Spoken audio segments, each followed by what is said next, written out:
अहिल्यानगर एमआयडीसीमध्ये बॉयलरचा स्फोट होऊन कामगाराचा मृत्यू.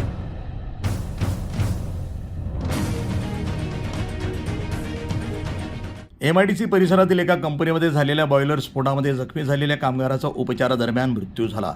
मोतीलाल दौलत वाघ वय 69 राहणार चेतना कॉलनी, श्रीरंगनगर, नवनागापूर, अहिल्यानगर असं मृत कामगाराचं नाव आहे. या प्रकरणी एमआयडीसी पोलीस ठाण्यामध्ये अकस्मात मृत्यूची नोंद करण्यात आली आहे. पोलिसांनी दिलेल्या माहितीनुसार मोतीलाल वाघ हे 20 ऑगस्ट 2026 रोजी सकाळी 9:21 एमआयडीसी परिसरातील एका कंपनीत काम करत होते. यावेळी कंपनीतील बॉयलरचा अचानक स्फोट झाला. या स्फोटामुळे त्यांच्या शरीरावर जखमा झाल्या होत्या. त्यानंतर जखमामध्ये संसर्ग झाल्यानं त्यांची प्रकृती गंभीर झाली. नातेवाईकांनी त्यांना उपचारासाठी अहिल्यानगर येथील खाजगी हॉस्पिटलमध्ये दाखल केले होते. रुग्णालयामध्ये त्यांच्यावर उपचार सुरू होते. मात्र उपचारादरम्यान 22 ऑगस्ट रोजी पहाटे 1:30 वाजता डॉक्टरांनी त्यांना मृत घोषित केलं.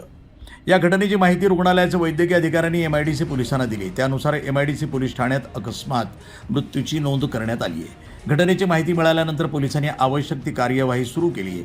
या प्रकरणाचा पुढील तपास सहाय्यक पोलीस निरीक्षक हेमंत थोरात यांच्या मार्गदर्शनाखाली पोलीस अंमलदार दीपक जाधव हे करत आहेत.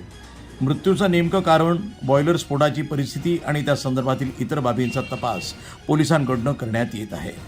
वृत्त संपादन विभाग, न्यूज टुडे 24, अहिल्यानगर.